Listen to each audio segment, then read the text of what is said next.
এটা শুধু ভর্তা না, এটা হচ্ছে যশোরের খুব জনপ্রিয় কুমড়ো ডালের বড়ি রসগোল্লা ভর্তা। এই ভর্তাটা যদি গরম ভাতের সাথে থাকে, নিমিষেই কিন্তু হাড়ের ভাত উধাও হয়ে যাবে, আপনি ভাবতেও পারেন না। এমন একটা ভর্তা হলে হাড়ের ভাত উধাও হতে কি 1 সেকেন্ড সময় লাগে বলেন? চলেন কথা না বাড়িয়ে মূল রেসিপিতে চলে যাই। আসসালামু আলাইকুম, সবাই কেমন আছেন? আলহামদুলিল্লাহ আমিও ভালো আছি, আশা করি আপনারাও ভালো আছেন। এখানে আমি পর্যাপ্ত পরিমাণে সয়াবিন তেল দিয়ে নিয়েছি, তেলটা ভালো করে গরম হয়েছে। আর এখানে আমি যশোরের খুব জনপ্রিয় কুমড়ো ডালের বড়ি দিয়ে নিলাম। আশা করি ভিডিও ভালো লাগবে, ভালো লাগলে শেয়ার করে দিবেন। ভিডিওটা কে কোথা থেকে দেখছেন অবশ্যই জানাবেন। বড়িগুলা কিন্তু একদমই লাল লাল করে ভেজে নিতে হবে। এই কুমড়ো ডালের বড়ি যে শুধু যশোর অঞ্চলে বিখ্যাত সেটা না, এটা কিন্তু অনেকে অঞ্চলে বিখ্যাত। তো আপনারা জানাবেন যে আপনাদের অঞ্চলে এটা বিখ্যাত কিনা। তো এখানে আমি বেশ কিছু কাঁচামরিচ ভেজে নেব। কাঁচামরিচটা কিন্তু ভালো করে ভেজে নিতে হবে, আর ধনিয়া পাতাটাও ভেজে নিতে হবে। কাঁচা ধনিয়া পাতা দিলে কিন্তু ভর্তার ভালো টেস্ট আসবে না।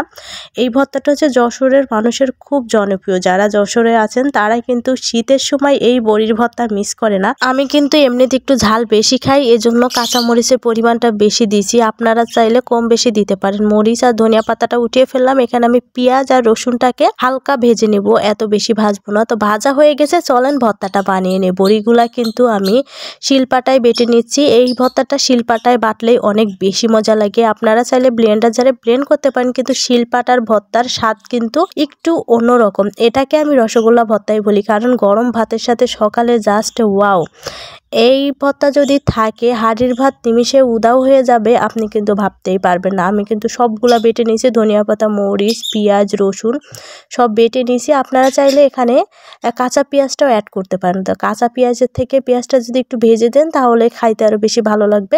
তো এখানে আমি একটু লবণও দিয়ে নিয়েছি। আবার ভেবেন না যে লবণ ছাড়া আমি ভর্তা বানাইছি, না, আমি কিন্তু লবণ দিয়ে নিয়েছি। ভর্তাটা ঠিক এরকমই হবে, বেশি পানি পানি হয়ে গেলে ভর্তা খেতে কিন্তু ভালো লাগে না। তো দেখেন এইরকম রসগোল্লা ভর্তা আমার বাসায় সবাই অনেক বেশি পছন্দ। আর আমরা যারা যশোরের মানুষ আছি, শীতকালে কিন্তু এই ভর্তা না হলে আমাদের শীত যায় না। আর বড়ি এমনিতেই কিন্তু অনেক বেশি ভালো লাগে, রান্নার থেকে ভর্তা খেতে আরও বেশি মজা। একটু ঝাল ঝাল করে ভর্তা বানালে অনেক বেশি খেতে ভালো লাগে। আমার কিন্তু ভর্তাগুলো বানানো হয়ে গেছে। এটা খাওয়ার পরে কে বলবে যে এটা বড়ির ভর্তা? এত মজা লাগে। সকাল হলেই প্রত্যেকটা গ্রামে ঘরে ঘরে কিন্তু এই বড়ির ভর্তা থাকবেই। বড়ির ভর্তা হলে অন্য কোনো তরকারি লাগে না।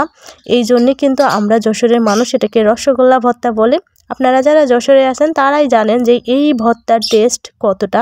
আর ভর্তা খাওয়ার পরে ভিডিও এডিটিং করতে গেলে জানেনই তো কি না ঝাল হওয়া লাগে। তো এইভাবে কিন্তু আপনারা একবার হলেও বড়ির ভর্তা বানিয়ে খাবেন। এখনও কিন্তু শীত আছে, আর এই শীতে তো বড়ি ভর্তা খেতে খুব বেশি ভালো লাগে। এতক্ষণ সাথে থেকে বক বক শোনার জন্য অসংখ্য ধন্যবাদ। নেক্সট ভিডিওতে দেখা হবে। আল্লাহ হাফেজ।